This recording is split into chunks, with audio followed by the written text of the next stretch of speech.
Nós os adoramos, Senhor Jesus Cristo, e vos bendizemos, porque pela vossa santa cruz remistes o mundo. Em nome do Pai, do Filho, do Espírito Santo. Amém. Amém, irmãos?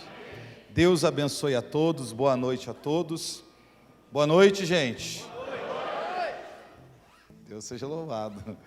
É uma graça de Deus poder retornar mais uma vez a essa comunidade, que a palavra do nosso Deus possa conduzir a nossa vida mais uma vez nessa noite para o centro da vontade de Deus, amém? Que a palavra do Senhor possa modificar o nosso caráter e nos transformar cada vez mais para bem servirmos o nosso Deus. Eu vou ler um texto, você que está aí com a sua Bíblia em mãos, Atos dos Apóstolos, capítulo 1, versículo 3. Atos dos Apóstolos, capítulo 1, versículo 3, enquanto você procura aí, eu sou o Charles, moro lá em Sete Lagoas, sou também de uma comunidade católica chamada Missionários da Cruz, uma comunidade de vida e aliança, faço parte da paróquia do Divino Espírito Santo. O nosso padre, nosso pároco, se chama Anderson Teodoro, nosso pároco é recém-chegado na nossa paróquia, vim acompanhado da minha filha, que tem 13 anos, está lá no fundo, na livraria com os materiais de evangelização que a gente trouxe, e é muito bom poder estar com vocês. Amém, irmãos? Atos Apóstolos capítulo 1. Irmãos, me deram um desafio para falar sobre avivamento. O que é avivamento? Diga isso, o que é avivamento? Agora em tom de pergunta, o que é avivamento? Gente, vocês surgiram da escola em tom de pergunta, vamos lá. O que é avivamento? Vai? Isso. É uma pergunta bem complexa. Então, eu vou precisar fundamentar algumas coisas aqui e quebrar alguns paradigmas para que a mensagem dessa noite ela possa fazer sentido para nós e possa ter a ver com o tema que nos foi proposto. Amém? Atos capítulo 1, versículo 3. E a eles se manifestou vivo depois de sua paixão, com muitas provas aparecendo-lhes durante 40 dias, e falando das coisas do reino de Deus. E comendo com eles, ordenou-lhes que não se afastassem de Jerusalém, mas que esperassem aí o cumprimento da promessa de seu pai, que ouvistes, disse ele, da minha boca. Porque João batizou na água, mas vós sereis batizados no Espírito Santo daqui a poucos dias. Assim, reunidos, eles o interrogavam: Senhor, é porventura agora que ides instaurar o reino de Israel?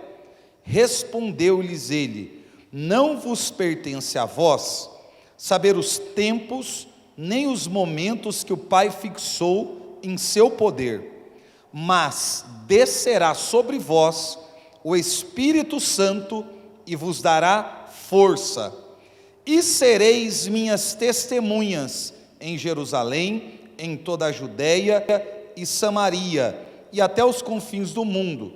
Dizendo isso, levantou-se da terra à vista deles, e uma nuvem o ocultou aos seus olhos.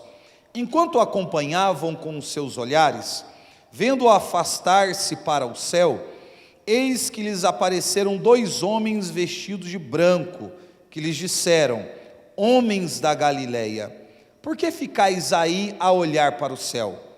Esse Jesus que vos acaba de vos ser arrebatado para o céu, voltará do mesmo modo que o viste subir para o céu. Vamos aplaudir a palavra do nosso Deus?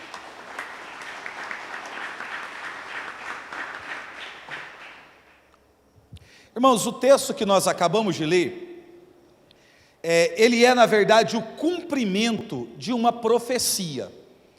Então, a primeira coisa que nós precisamos ter em mente nessa noite, é que o Espírito Santo, ele foi prometido.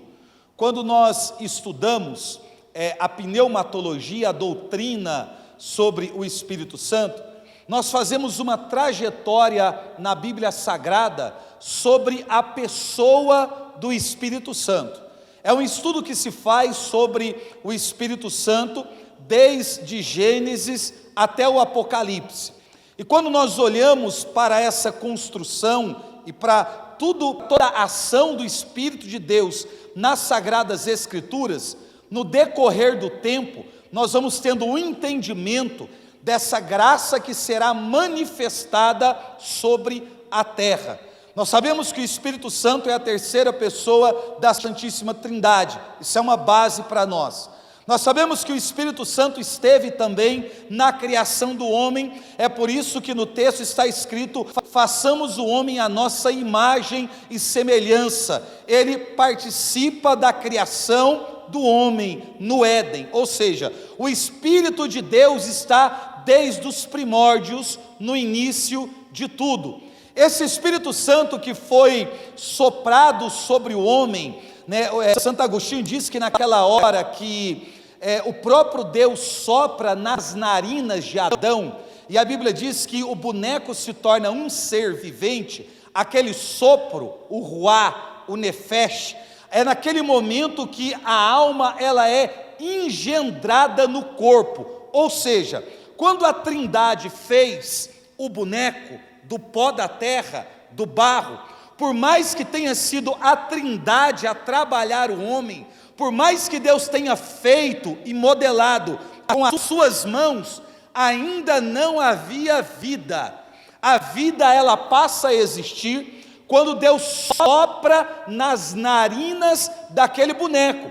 E aí Santo Agostinho ensina que nesse momento a alma ela é engendrada, colocada no nosso corpo, e a partir do sopro divino, do hálito divino, do ruá de Deus, o homem se torna um ser vivente, ou seja, portador de uma alma, um indivíduo, uma pessoa dotada de razão, de sentimento, de vontade, a partir deste acontecimento. O Espírito de Deus está sobre a vida do homem desde o início. Os padres da igreja, eles dizem assim que quando Deus está a modelar aquele boneco no Éden, ele fala que o pai colocava as mãos na cabeça do boneco, o filho modelava o corpo daquele boneco de barro, e o Espírito Santo de Deus modelava o homem de dentro para fora.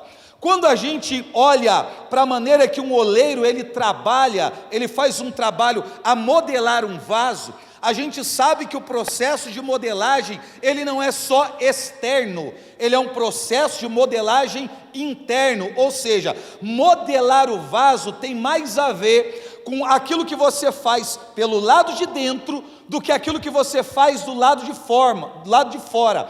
A parte de fora você vai dando forma, porque a mão que está dentro está apertando, está tirando a espessura, tirando os excessos, ou seja, o processo de modelar tem mais a ver com a mão que trabalha dentro do que as mãos que estão a trabalhar do lado de fora. É por isso que o Espírito Santo de Deus é aquele que nos modela interiormente, é aquele que visita a nossa alma. É por isso que transformação, que conversão, que mudança de vida não é algo que tem a ver somente com coisas externas, tem a ver com questões interiores. Aquilo que contempla a nossa exterioridade precisa ser reflexo de uma vida interior, porque se eu mudar exteriormente e não houver modificação interna, essa modificação externa,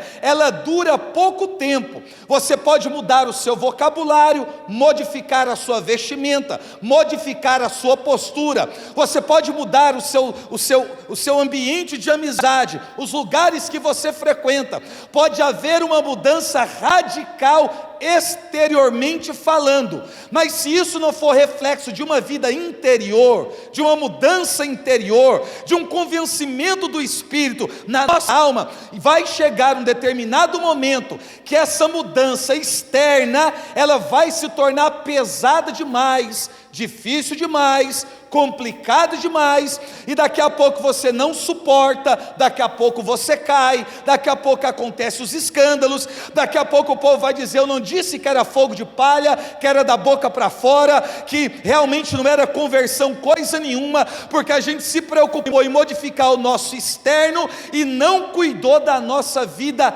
interior. Conversão, mudança de vida, metanoia, transformação, tem a ver com o homem sendo transformado por dentro. Amém? Se o Espírito Santo não visita o homem, se o Espírito de Deus não vem ao encontro da alma do homem, não há mudança interior. A gente não pode cair naquela dicotomia, achando que o corpo é algo que é separado da alma. Não, meu irmão. Charles, mas existe a vontade da carne. Quem peca não é a sua carne. Quando a gente usa o argumento falando das inclinações e das paixões da nossa carne, e dizendo que a nossa carne é fraca, não é porque a sua alma é santa e a sua carne é pecadora. Quem peca não é a sua carne, quem peca é a sua alma. Quem tem que ser santificado é a sua alma. As paixões que têm que ser combatidas são as paixões da alma. Então, se não há um encontro do Espírito de Deus com a nossa alma, a gente não vai ser transformado, a gente não aguenta, a gente não suporta, vai ficar pesado demais, porque a transformação, ela foi simplesmente exterior. Por fora está tudo resolvido, mas e dentro? E o interior? E a alma do indivíduo? É essa alma que o Espírito de Deus, ele precisa chegar. Só que o Espírito Santo, nós sabemos que ele é santificador. À medida que o Espírito de Deus está em mim, habita em mim, esse templo, que é morada do Espírito, esse templo tem que ser um ambiente santo. É por isso que no início, na corrupção da humanidade, quando o povo entra em depravação, Deus diz assim: o meu Espírito não permanecerá para sempre no homem, porque todo ele é pecado. Ou seja, o Espírito Santo que habitava o homem, agora não habita mais, porque não dá para o Espírito Santo habitar em um ambiente onde é inclinado somente à promiscuidade, pecado, depravação. Isso ofende e entristece o Espírito de Deus. Para o Espírito Santo não ser entristecido, Deus diz: o meu Espírito não permanecerá para sempre no homem. O que isso significa? A partir de Gênesis capítulo 6, do versículo 6 em diante, quando você começa a ler, porque o capítulo 6 fala da corrupção da humanidade, a gente percebe que agora o Espírito Santo, ele era enviado para algumas classes específicas de homens nas Sagradas Escrituras. Ele era enviado para os reis, os profetas, os sacerdotes, os juízes, os libertadores que Deus levantava para cumprir uma obra específica, e depois que a obra era realizada, o Espírito Santo saía desses homens. É por isso que quando a gente vê Sansão, que a graça de Deus sobre a vida de Sansão, a partir da sua consagração, do seu nazireato, é uma força física em Sansão, a Bíblia usa essa expressão, quando Sansão está diante de uma ameaça, onde ele precisa responder fisicamente, a Bíblia diz assim: e o Espírito Santo se apoderou de Sansão. O que isso significa? O Espírito não estava nele, mas agora ele está diante de uma situação de perigo, e diante da situação de perigo, o Espírito Santo vem em auxílio a ele, deu a ele uma força física muito grande. Ele ia, vencia os seus inimigos, depois da vitória, o Espírito saía. Então vocês estão entendendo como que ficou a relação do Espírito Santo com o homem? Era exatamente assim: ações específicas para missões específicas em situações específicas.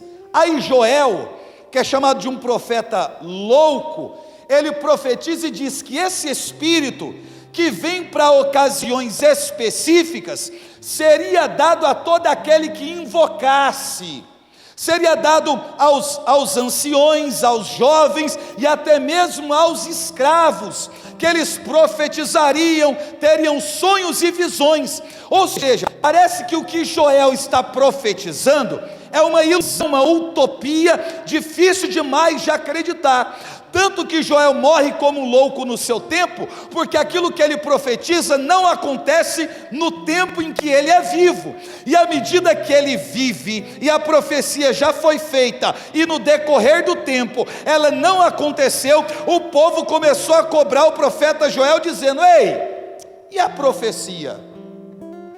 Gente, eu fico pensando, um profeta de verdade, ele é aquele que fala aquilo que está no coração de Deus. Sabe o que me incomoda nos nossos dias? Que a gente banalizou algumas palavras. A gente banalizou. Então, profeta é uma palavra banalizada nos nossos dias, porque o profeta é o representante de Deus na terra, e ele fala aquilo que Deus pediu, mandou ele falar. Se foi Deus que mandou o profeta falar, o que ele disse acontece, sim ou não? Sim. Só que o que a gente vê nos nossos dias, as pessoas, pelo impulso da vontade, da vaidade, elas profetizam, brincam com o sentimento e com as emoções das pessoas, tocam em realidades muito sérias e lançam esperança no seu coração, só que é uma profecia que vem da vaidade de quem profetizou e não do coração de Deus, e aí não acontece. Só que no tempo de Joel, o povo dizia assim: e a profecia de 2 anos atrás? E a profecia de 15 anos atrás? Ei, Joel, e a profecia de 25 anos atrás?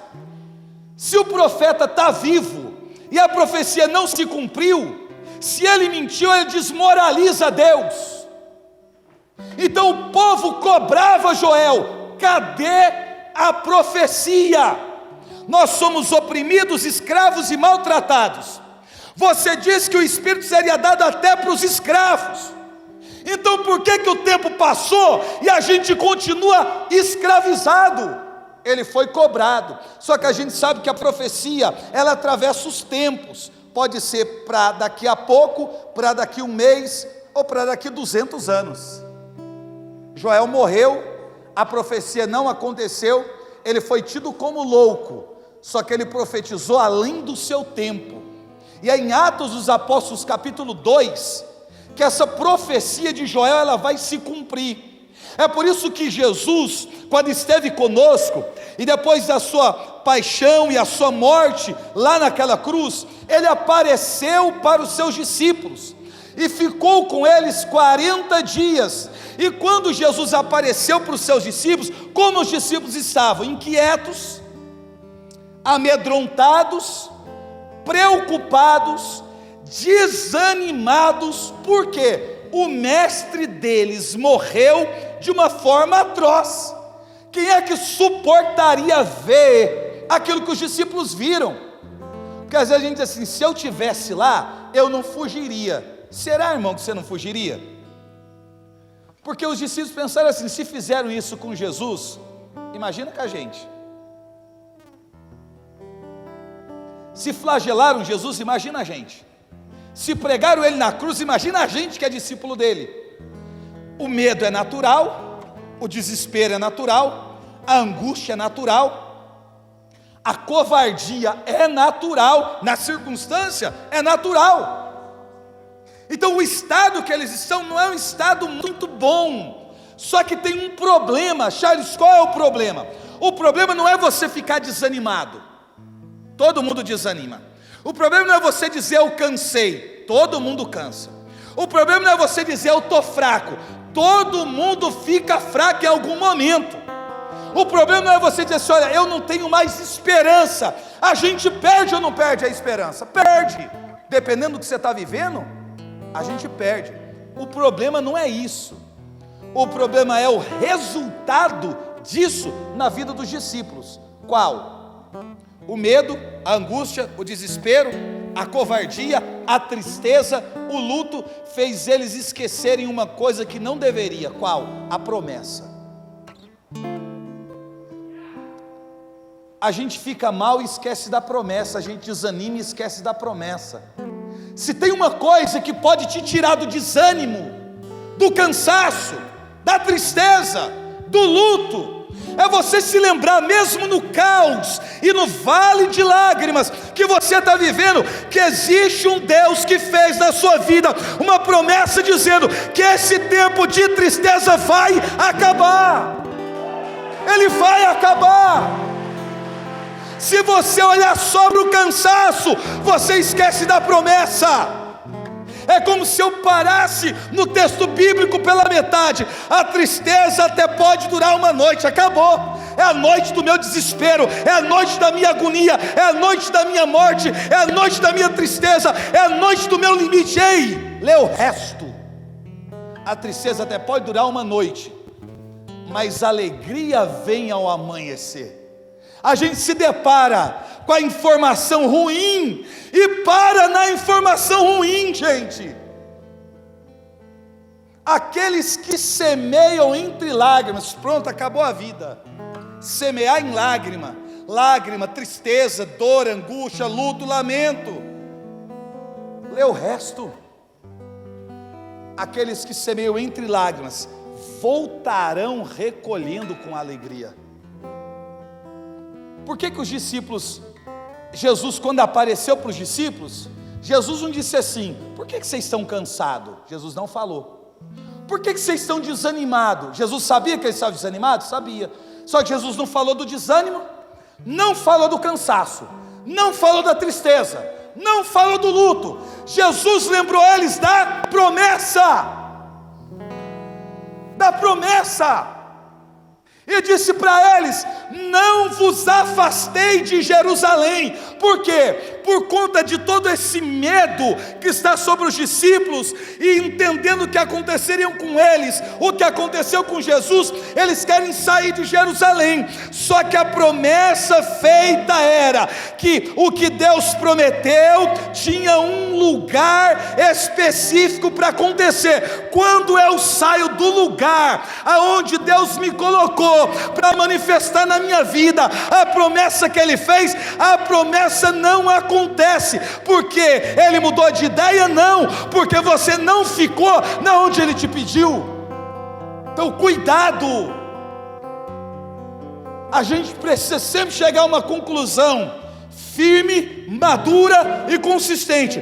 Eu estou no lugar que Deus me plantou. Se está, fica até o final. Fica chorando, fica sofrendo, fica brigando, fica se lamentando, mas fica. Porque se Ele disse que era para ficar, é porque nesse lugar que Ele pediu para que você ficasse, existe uma graça que você não entende, que vai acontecer na sua vida.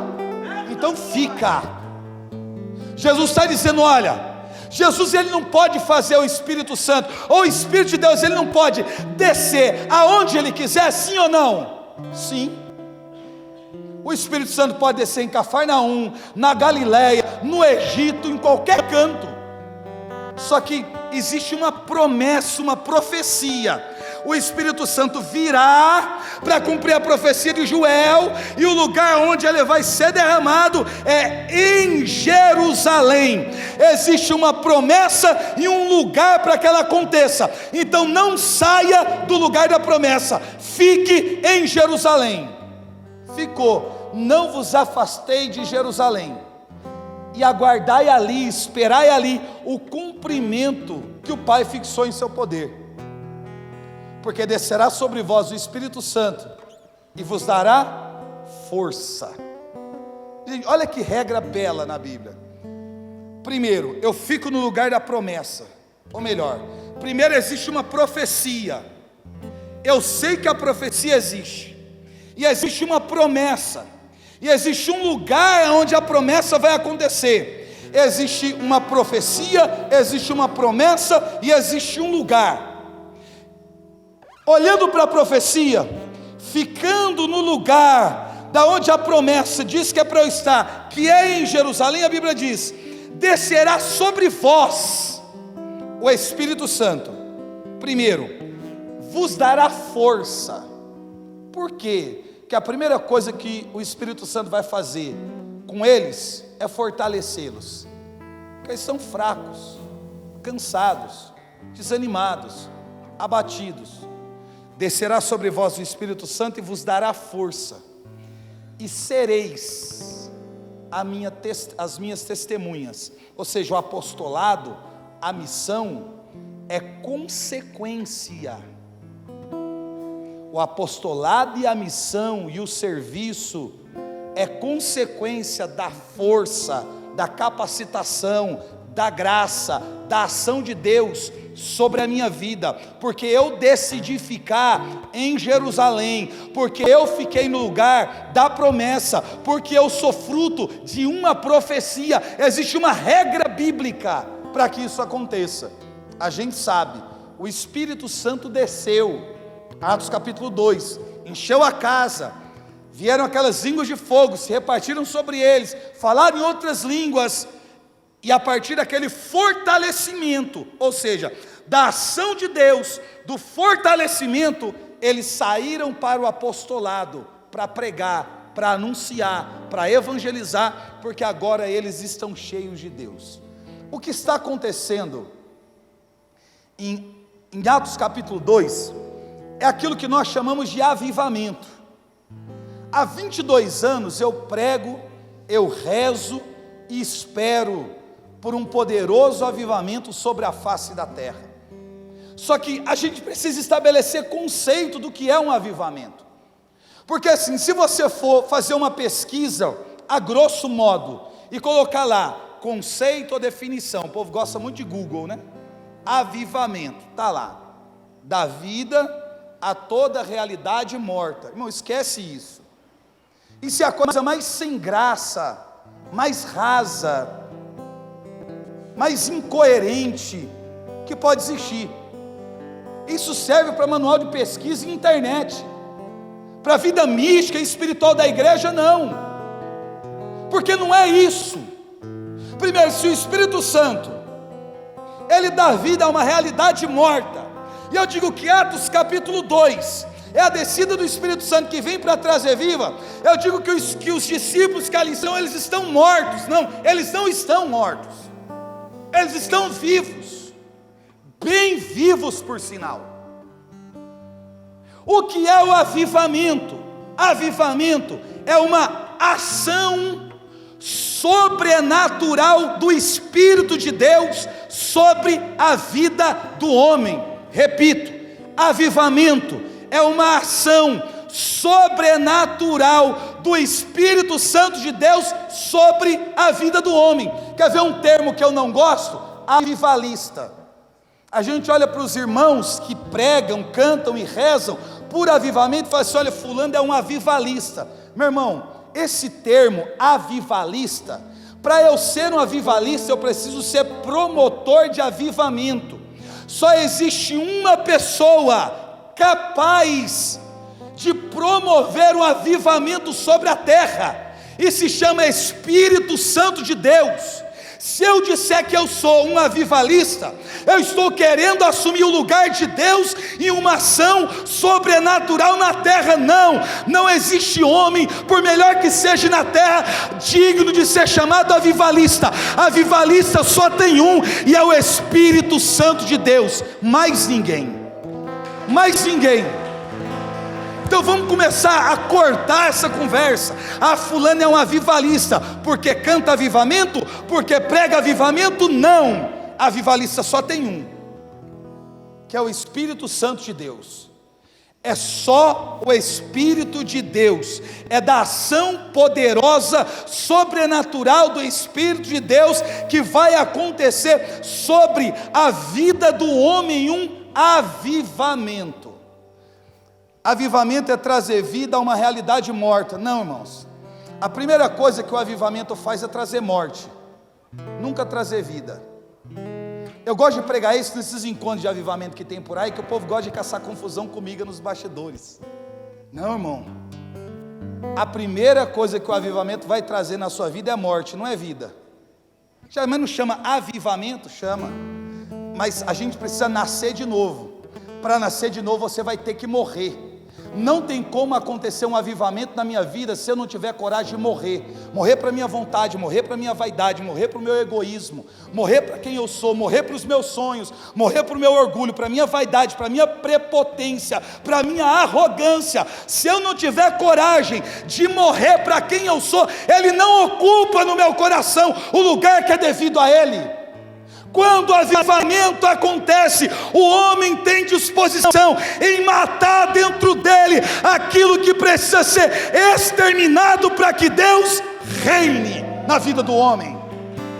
O avivamento vem primeiro para matar seu homem velho, para eliminar seu homem velho, vem para matar suas paixões, as suas más inclinações. Chega da gente ter um entendimento de avivamento a partir de efeitos exteriores, pulo, canto, salto, arrepio, tudo isso são reações físicas em um momento de oração. É errado? Não. Tem gente que chora, como eu, tem gente que treme, como eu, tem gente que pula, assim como eu.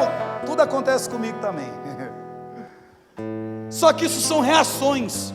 Quem é que na hora da oração não tem vontade de gritar, de correr, de pular? Vocês não têm vontade, não? Não dá aquela agonia na gente? Vontade de gritar, de pular, de correr, subir no pescoço do irmão que está do lado. Às vezes a gente faz coisa até fora da casinha. Por quê? É tanta graça de Deus, é um sentimento que você nunca sentiu na sua vida, que preenche tanto vazio do seu coração, que fisicamente você quer fazer tudo ao mesmo tempo. Então você quer correr, você quer chorar, ajoelhar, pular, cair, levantar, porque você fica agoniado. O nosso corpo não suporta, a gente não sabe o que fazer, a gente não sabe nem o que dizer, porque é uma reação exterior de um acontecimento interno. Então cuidado quando a gente fica julgando muito. Fulano começa a rezar, começa a pular, eu não gosto. Meu irmão, ele também às vezes não gosta. Pensa em um cara sério, sou eu. Pensa em uma pessoa que não gosta de muita brincadeira e é de poucas palavras, sou eu. E pensa em uma pessoa que o Espírito Santo envergonha a todo tempo, sou eu. Porque eu também não gosto, mas a hora que eu vejo, eu já estou fazendo alguma coisa estranha. E depois que passa, é igual quando você bebe. Quando passa o efeito, você fala, meu Deus. Só vai chegando as fotos pra gente, os vídeos. Eu falo, era eu mesmo. Esses dias me filmaram dançando tipo uma valsa num palco do encontro. Falei, rapaz, se meu pai visse isso, ele me batia, velho. Que cena horrorosa. Só que me deu uma vontade de dançar, de pular, de gritar. A hora que eu vi, eu já estava fazendo. Você acha que eu gosto? Não, meu irmão, na hora é bom, mas depois fica só a vergonha da gente. Isso são ações exteriores. Isso é um avivamento? Não, não é. Isso é uma ação, é uma reação a uma ação interior que nós estamos vivendo. Lógico, tem gente que pode fazer isso de maneira forçada? Tem, a gente sabe que tem doido de todo jeito no mundo. Mas existem pessoas que realmente são tomadas de uma paixão, de um amor, de uma força inexplicável. Como é que eu vou explicar para você? Avivamento, meu irmão, é uma experiência. É uma experiência com reação diferente por cada tipo de indivíduo serem diferentes uns dos outros, de ação, de sentimento, do que Deus faz em nós. Então a primeira coisa que o avivamento vai produzir em nós é a nossa capacidade de morrer, para que a gente possa ser ressuscitado, para que a gente possa reviver. Então o avivamento, ele vai fazer com que a gente tenha coragem de matar quem a gente é, de morrer para nós mesmos, para que o Espírito de Deus ocupe no nosso coração um lugar que é devido a Ele. Outra coisa, as pessoas me dizem assim, Charles, avivamento para mim é você fazer, por exemplo, caridade. Quando eu levo o alimento para o irmão de rua, gente, quando eu ajudo um andarilho, quando eu estendo a mão para o órfão, para a viúva, isso é avivamento. Não, irmão, isso não é avivamento. Desculpa eu frustrar você, mas isso não é avivamento. Ajudar o próximo não é avivamento. Fazer trabalho de caridade não é avivamento. Levar comida para os irmãos na rua não é avivamento. Isso são ações de caridade. Isso pode santificar a tua alma e te transformar em um santo canonizado pela igreja aqui na terra. Por que eu estou dizendo para você que isso não é avivamento? Porque eu preciso separar o que é avivamento e o que é resultado de avivamento, o que é consequência. O homem avivado, ele é inclinado a fazer essas coisas, aí sim. Mas nem todo mundo que faz isso, faz porque foi avivado. Porque a espírita também leva as coisas para os irmãos na rua. Porque gente que nunca põe o pé na igreja, quando vê alguém precisando, também dá, também ajuda. Ajuda ou não ajuda? Ajuda. E nunca pôs o pé na igreja. Então tem gente que faz por peso de consciência, tem gente que faz por princípio de caridade, tem gente que faz por educação, e tem gente que faz como resultado de um avivamento. Então eu não posso pegar o resultado, eu não posso pegar o fruto e dizer que o resultado e o fruto é a essência do avivamento, não. O avivamento é uma ação sobrenatural do Espírito de Deus sobre a vida do homem. O que o Espírito de Deus ou o avivamento produz no homem?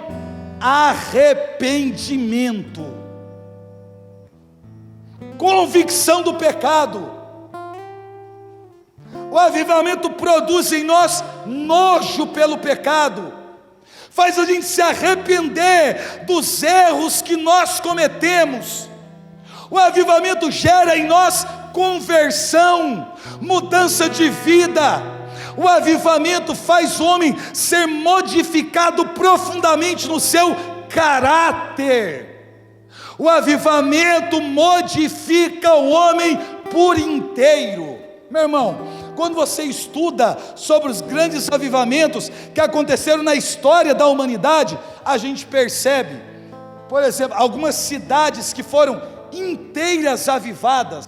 Lá não tinha nem roubo, nem corrupção, nem mentira, nenhum tipo de enfermidade, e os presídios ficavam vazios. Por quê?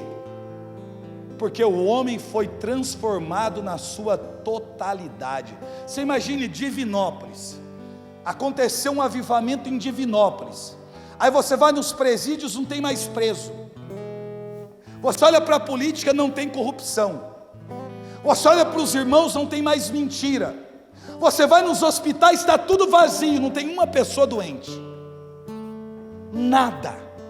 Ou seja, há uma transformação inteira. O avivamento produz transformação, o avivamento produz conversão, o avivamento produz transformação de caráter, o avivamento nos leva à convicção do pecado, o avivamento nos leva a um arrependimento profundo, o avivamento nos leva a uma santidade de vida. Para que eu preciso ser avivado? Para eu rezar em um tom de voz mais forte? Não. Nós precisamos de um avivamento para que a gente viva debaixo do governo do Espírito Santo de Deus sobre as nossas vidas. Meu irmão, se a nação brasileira, que nós tanto oramos por ela, se acontecer como eu creio que vai acontecer e está para acontecer, um avivamento na nossa nação brasileira, você pode ter certeza que a partir do momento que acontecer um avivamento na nação brasileira, a gente não vai mais se preocupar nem com aborto, nem com ideologia de gênero, a gente não vai se preocupar com corrupção, com mentira, com morte, com absolutamente nada dessas coisas. Por quê? Porque a nossa nação estará debaixo do governo de Deus. De Deus. A gente vai olhar para os presídios, vai estar vazio, os hospitais, tudo vazio. Você vai deixar o seu carro na garagem do supermercado, com a porta aberta, a chave no contato, e quando você voltar está tudo lá do jeito que você deixou, porque a nação foi avivada. Cadê a corrupção? Não tem. Cadê o roubo? Não tem. Cadê os crimes? Não tem. E os presos se converteram, e os doentes foram curados. O que aconteceu? Uma ação sobrenatural do Espírito de Deus sobre a vida do homem, e como consequência disso, acontece evangelização, acontece auxílio mútuo, obras de caridade. Ou seja, existe uma consequência, existe um resultado a partir da ação do Espírito de Deus. Agora presta atenção, avivamento, eu gosto de usar essa expressão, ela não escorre dos palcos, porque hoje se faz muitos encontros de avivamento, e 99% dos encontros que pregam sobre avivamento, falam de tudo, menos de avivamento, falam de coisas exteriores, falam do resultado, falam do apostolado, mas não fala do avivamento, como promessa de Deus, e aí a gente sai com uma ideia aérea, do que seria, e não pode ser assim, não pode, porque o avivamento não escorre dos palcos, não existe nenhum evento que a gente faça capaz de fazer com que o avivamento aconteça, porque aquele evento está sendo realizado. Já está falando mal de encontro de avivamento? Não, eu também faço encontro, não é isso, o que eu estou dizendo é que nós cooperamos com a obra. Só que não é porque eu fiz um evento que o avivamento acontece porque é uma promessa de Deus, porque o Espírito Santo quer, porque vai acontecer, e nós que somos parte da igreja de Cristo, membros do corpo místico de Cristo, nós precisamos orar, irmãos, orar. Mais importante do que fazer o evento é você orar. Sabe quando vai acontecer um avivamento na nossa nação? Quando nós entendermos que essa nação precisa se colocar de joelhos, a gente precisa clamar, invocar o nome de Deus, chorar sobre a terra, sarar essa terra, para que o Espírito de Deus venha. Os encontros precisam nos levar para a oração, as pregações precisam nos levar para a oração, porque eu posso fazer para você uma pregação belíssima sobre avivamento, mas às vezes eu não acredito nisso, e eu não rezo para que isso aconteça, então fica só no discurso, é muito superficial. Precisa ser um desejo da igreja de Cristo, precisa ser um anseio da nossa alma, a gente precisa se reunir para orar verdadeiramente, irmãos, verdadeiramente.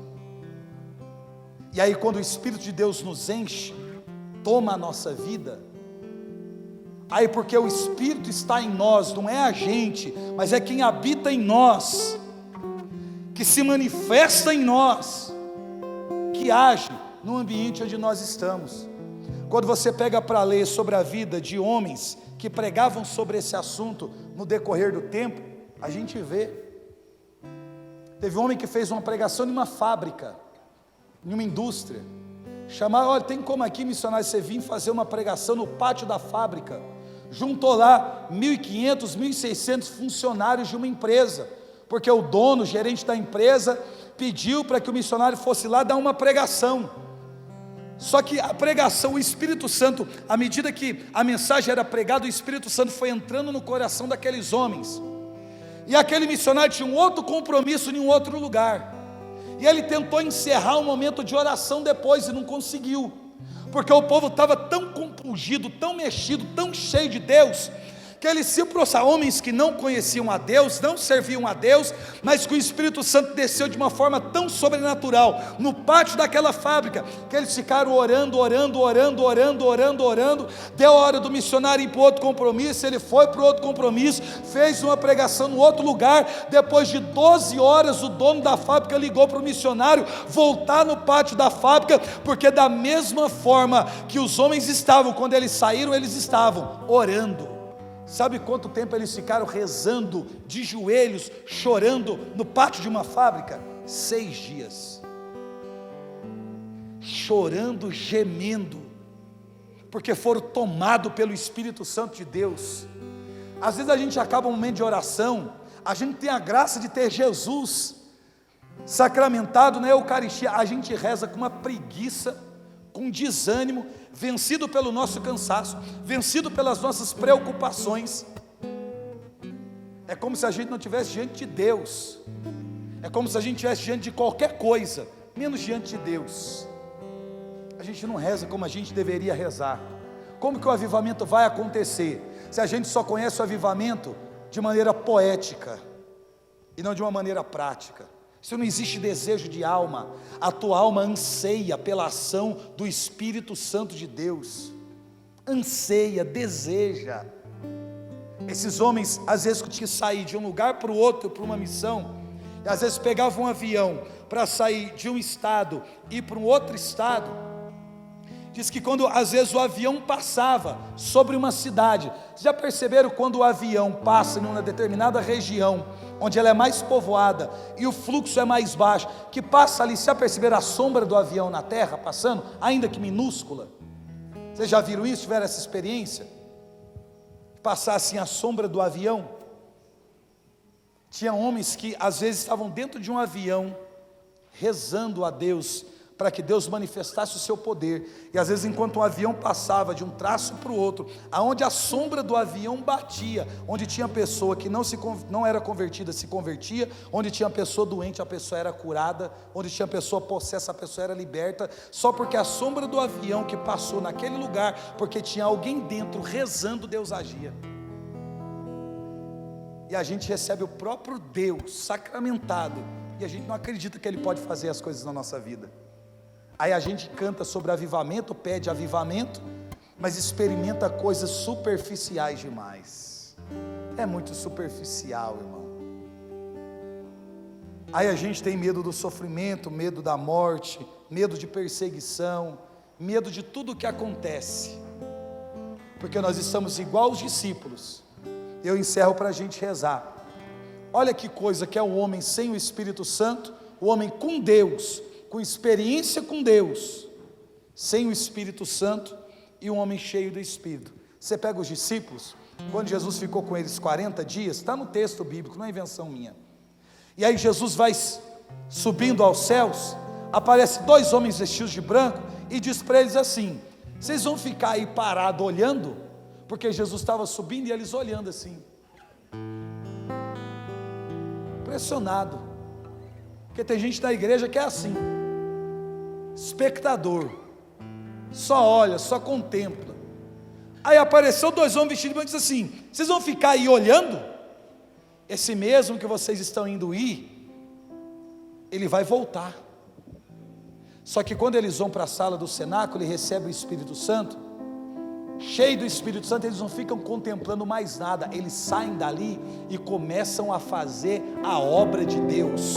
Eles começam a falar do Espírito Santo de Deus. Se nós queremos um avivamento verdadeiramente, nós não podemos ficar inertes, parados, olhando para o nada. A gente tem que começar a clamar, como eles clamaram na sala do cenáculo: vem Espírito Santo de Deus sobre a minha vida, porque eu te desejo. Eu te desejo. É desejar o Espírito de Deus, e não é uma graça dada a você que já faz tempo que vem na igreja. Se você está colocando o pé pela primeira vez, é a tua alma que o Espírito de Deus quer tomar nessa noite. Ele quer nos envolver poderosamente na noite de hoje, irmão. Vamos parar de conversar e vamos rezar. Fique de pé.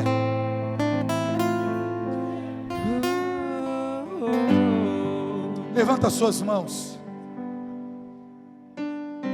e eu quero que você clame o Espírito de Deus. Solte a sua voz e vai clamando a presença dEle, porque à medida que você vai clamando o Espírito de Deus,